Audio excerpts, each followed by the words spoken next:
여기서 더 중요한 것을 향하여 한 걸음 더 나아갈 수 있습니다.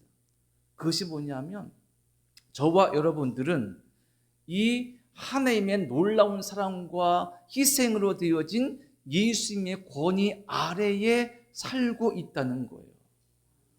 우리는 세상 어떤 사람의 권위의 아래에 지배받아 다스림받을 이유가 없어요. 세상에 더 이상 인간으로서의 왕이 필요하지 않고, 현실적으로 세상에 대통령도 있고 권력자도 있지만 그의 통치 아래에서 정책을 살아가지만 그를 경배하거나 예배하지 않아요. 우리는 하나님이라는, 그리고 이 땅에 오신 예수 그리스도께서 가신 하나님의 권위 아래 있고 다스림받고 통치 아래 있는 것입니다. 그리고 그 예수님의 권위는 우리를 진리와 생명으로 인도하는 말씀의 권위로, 그리고 우리의 삶의 사랑과 또 인도하심으로 우리를 돌보시는 그 놀라운 깊은 은혜의 권위로 우리와 함께 하시는 거예요.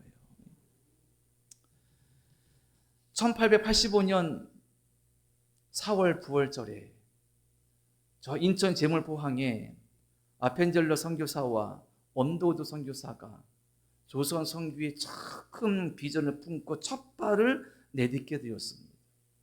우리가 아는 것처럼 아펜젤러 선교사는 감리교 선교사였고 언더우드 선교사는 장로교 선교사였습니다. 이 두 선교사의 희생과 헌신이 우리나라의 조선의 복음화와 근대화와 그리고 지금까지 이 땅에 교회가 세워져 있는 아주 중요한 씨앗이 되었습니다. 그런데 이 아펜젤러 선교사는 1902년 6월 11일 군산 앞바다에서 순직하고 말았습니다. 그 상황이 이렇습니다. 아펜젤러 선교사가 저 목포에서 성서 번역위원회 회의가 있었습니다. 성경 번역을 하는 그런 모임이었습니다. 거기에 참석하기 위해서 인천에서 구마가와 마루라는 배를 타고 목포로 가고 있었습니다. 그리고 밤 10시경에 그 군산 앞바다, 그러니까 어청도 인근에서 지나가다가 짙은 안개로 시야가 가려지면서 기소가와 마루라는 배와 정면으로 충돌하게 되었습니다. 아펜젤러 선교사는 수영을 잘했다고 합니다. 그리고 그가 있던 그 당시의 배의 위치도 탈출할 수 있는 그런 상황이었는데 탈출하지 못하고 다시 선실 아래로 내려갔다고 합니다. 왜? 그와 함께 탔던 조선인 비서 조한규라는 사람과 정신여학교 학생이었던 한 소녀를 구하기 위해서 배 밑으로 들어갔다가 못 나왔습니다. 그리고 아펜젤러 선교사는 거기서 순직하게 됩니다. 지금의 지형으로 본다면 서천, 충남 서천 앞바다 어청도 인근입니다. 그의 나이 고작 44살 때의 일입니다. 그의 시신은 끝내 못 찾았고요. 지금도 그 서천 앞바다에 수장되어 있는 것이죠. 저 양화대교 근처 가면 양화진 선교사 묘역이 있는데 그곳에 가면 이 아펜젤러 선교사의 사역과 순직을 기념하는 기념비가 있고 가묘가 있어요. 놀라운 것은 이 아펜젤러 선교사는 26살 정도에 우리나라에 왔는데 결혼을 하자마자 온 거예요. 신혼의 달콤함을 즐기지도 못하고 결혼을 하자마자 조선에 복음 전하러 왔습니다. 그리고 조선에서 아이를 낳았습니다. 그의 후손들을 생각하면 야, 내 아버지가 그 젊은 나이에 그렇게 어떻게 보면 안타깝게 숨을 거던 그 나라에서 내가 어떻게 살아? 그리고 고향 땅으로 돌아가야 하는데 그 후손들은 이 땅에 남아서 배화학 땅, 이화학 땅에서 가르치며 복음 전하는 일에 헌신했던 것입니다. 아펜젤러뿐입니까? 양화진 선교사 무역에 가면 수많은 당시의 선교사들의 묘와 그들의 후손들 가족들이 이 땅에서 어떻게 사역했는지, 어떻게 복음 전했는지 그들이 기록되어 있으면 그들의 묘가 많이 있어요. 어떻게 아펜젤러는 20대 중반의 그 새파란 젊은 나이에 막 결혼한 신혼 때에 그 당시 세계에서 본다면 알려지지도 않는 저 미개한 조스리한 땅에 자신의 삶을 바치겠다고 하며 이 땅에 올 수 있었을까? 그리고 그것을 사역하면서 끝내는 어떻게 순직할 수 있었을까? 뭐에 눌린 겁니까? 뭐에 이끌린 겁니까? 뭐에 지배받은 것입니까? 예수님의 이 사랑의 권위, 은혜의 권위에 명령받은 거예요. 예수께서 우리를 위해서 이 땅에 오셔서 우리를 위해 십자가에 죽으신 그 사랑과 희생과 그 놀라운 사랑을 이루신 하나님 아버지의 성육신 은혜로 말미암은 그 구원의 은총과 복음의 소식을 들으니 누가 등 떠밀지 않고 누가 억지로 강요하지 않았지만 자원하여 내가 조선에 가겠나이다. 누가 갈 사람이 없다면 내가 가겠나이다 하며 결혼을 하자마자 이 땅에 와서 복음을 전파한 것입니다. 예수님의 권위, 그 권위가 사람들을 주를 위해 살게 하고 복음 전하게 하고 자발적으로 주께 영광 돌리게 하며 말씀에 순종하여 주의 일을 감당토록 합니다. 사도 바울이 이런 말을 했습니다. 고린도후서 5장 13절과 14절 보면 그가 말하기를 우리가 많이 미쳤어도 하나님을 위한 것이요 정신이 온전하여도 너희를 위한 것이니 그리스도의 사랑이 우리를 강권하시는도다. 아멘. 그리스도 사랑이 우리를 어떻게 한다고요? 강권한다. 강권한다. 바울이 이 말을 쓴 배경이 이런 것이 있어요. 고린도 교회에서 복음 전할 때에 우리가 고린도 전서에서 보듯이 아주 고린도란 이 어떻게 보면 타락한 도시에 교회가 세워지는 기적을 목격했습니다. 그런데 그 교회에 문제들이 많았어요.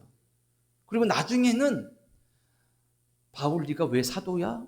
사도직에 대한 공격도 있고 바울을 적대하는 사람들이 막 공격하면서 교회를 혼란하게 만드는 거예요. 그때 바울이 한 말인 거예요. 만일 내가 미쳤어도 하나님을 위한 것이다. 정신이 온전해도 너희를 위하여서 주의 복음 전파하기 위한 것이다. 그리스도의 사랑이 우리를 강건하는도다. 내가 주의 사랑의 강건에 이끌리어서 너희들에게 복음 전했고 평생 가보지 못한 고린도에 가서 교회를 세웠고 주의 복음을 전파했다. 세 번의 성경에는요 강건에 따른 뭐라 번역하냐면 휘어잡는다. 그리스도의 사랑이 우리를 휘어잡습니다. 그리스도의 사랑이 우리를 휘어잡는 거예요. 나를 휘어잡아요. 성도 여러분, 예수 그리스도의 권위가, 예수 그리스도의 사랑이, 예수 그리스도의 그 말씀이 나를 휘어잡을 때가 있었습니까? 그런 은혜가 있었습니까? 그런 고백이 있었습니까? 강권하듯이 나를 휘어잡아서 사랑하게 하고 헌신하게 하고 드리게 하고 봉사하게 하고 찬양하게 하고 영광 돌리게 하는 그 놀라운 예수님의 권위를 내가 경험해 본 적이 있느냐라는 것입니다. 예수님의 권위가 우리를 휘어갔습니다. 우리를 강권하십니다. 우리와 함께 하십니다. 그래서 우리는 믿음의 길을 갈 수 있고 주와 함께 동행할 수 있고 예배에 찬송할 수 있는 이유가 있는 것입니다. 또 한 가지 예수께서 회 땅에서 어떤 일을 하셨느냐? 귀신 들린 자를 고치셨죠. 예수님의 권위는 악한 영을 쫓아내시는 권위가 있습니다.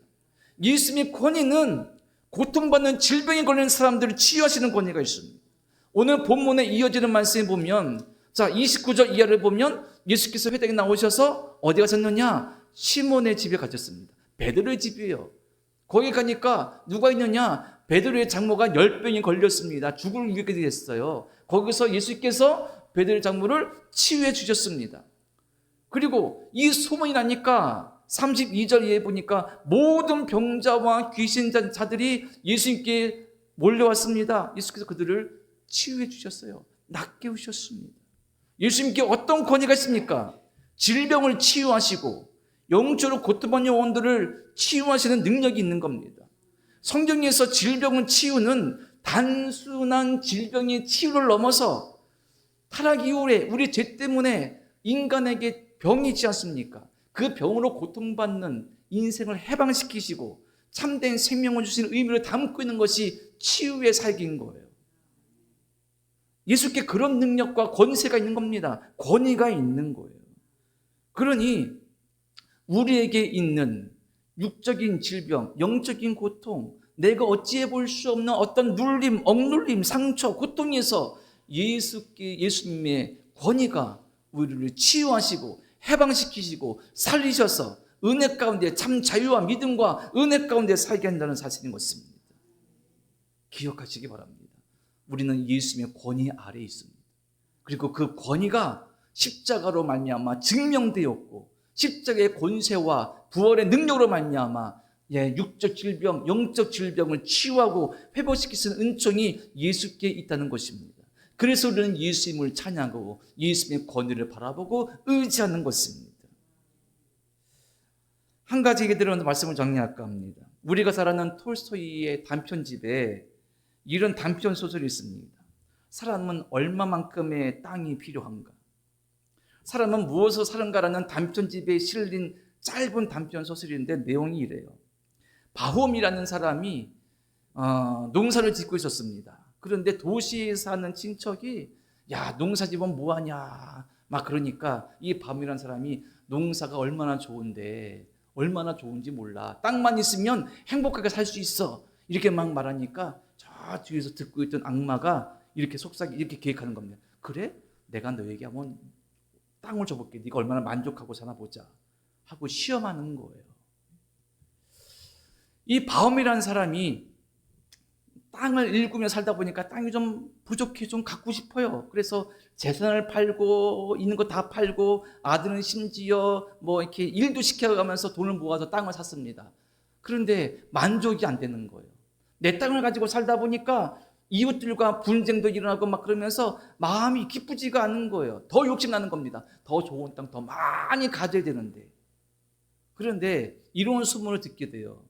저 유목민 중에 바시키르인이라는 사람들이 있는데 그 사람들이 땅을 아주 헐값에 판다. 거기 가면 좋은 땅을 헐값에 살 수 있다. 이 소식을 듣습니다. 그래서 가족과 함께 7일을 여행해서 그 유목민이 사는 땅에 갑니다. 이 사람들이 땅을 파는데 조건이 뭐냐면 1000루블, 오늘날의 우리 시대에 좀 화폐로 한다면 2억 정도 된다 그런 거예요. 1000루블만 내면 아침에 출발해서 저녁에 돌아올 때까지 당신이 밟은 그 땅을 다 당신이 갖는 거라는 거예요. 조건이 파격적이죠. 그래서 이 1000루블을 내고 이 바움이라는 사람이 그 땅을 사기로 계약을 한 겁니다. 단 저녁 내에 돌아오지 못하면, 해가 지을 때까지 돌아오지 못하면 계약은 무효가 되고 1000루블은 그냥 날리는 거예요. 그래서 마음을 단단히 먹고 아침에 해가 되게 출발했습니다. 열심히 뛰었죠. 열심히 뛰고 열심히 걸으니 곳곳에 기름진 땅이 너무 많은 거예요. 저도 내 땅, 저도 내 땅 다 돌았습니다. 해가 중천에 떴지만 돌아가야 되지만 그 땅을 더 갖고 싶어서 욕심 생겨서 더 멀리 갔습니다. 이제 돌아가야지 하고 돌아오는데 시간이 부족한 겁니다. 해가 뉘어뉘어 쳐가요. 그래서 번거로운 옷을 벗어버리고 신발을 벗어버리고 막 열심히 뛰어가지고 겨우 해가 지기 직전에 출발점에 도착했습니다. 그런데 너무 힘들었던지 도착하자마자 출발점에서 그냥 피를 토하고 어떻게 됐어요? 죽고 말았습니다. 그리고 이 바움은 땅에 묻혔습니다. 이 바움의 종이 땅을 묻었는데 이 사람이 딱 누워서 묻을 수 있는 2m의 땅만 딱 그게 땅이 돼버리는 거예요. 이 소설의 끝에 다음과 같은 글이 있습니다. 바움의 하인은 괭이를 들고 주인을 위해 구덩이를 팠다. 그 구덩이는 바움의 머리에서 발끝까지 단 2m의 길이밖에 되지 않았다. 그는 그곳에 묻혔다. 그렇게 넓은 땅, 큰 땅, 좋은 땅을 얻으려고 노력했지만 결국 2m도 안 되는 그 작은 땅에 묻히고 만 거예요. 어쩌면 우리 인생이라는 삶이 이기적 욕망과 탐욕 때문에 내 스스로 고통과 절망 가운데 밀어넣고 있는지도 모른다는 것입니다. 예수님의 권위는 내 욕심과 탐욕, 채워지지 않는 그 야망과 욕망 때문에 스스로 어려움과 고통의 그곳으로 들어가는 우리 인생에게 너희를 진정 살릴 수 있는 육적 질병과 영적 질병에서 치유할 수 있는 유일한 분은 누구다? 예수 그리스도라고 우리에게 말씀해 주시고 있다는 것입니다. 사랑하는 성도 여러분, 내 육적인 고통, 내 마음속에 남이 알 수 없고 남이 풀어줄 수 없는 어떤 고통과 슬픔과 좌절과 절망과 낙심이 있더라도 우리는 귀신을 쫓아내시며 질병을 치유하시는 예수 그리스도의 권위 아래 있기 때문에 그 권위 아래서 믿음으로 기도하고 간구할 때 우리는 진정한 치유와 회복을 누릴 줄로 믿습니다.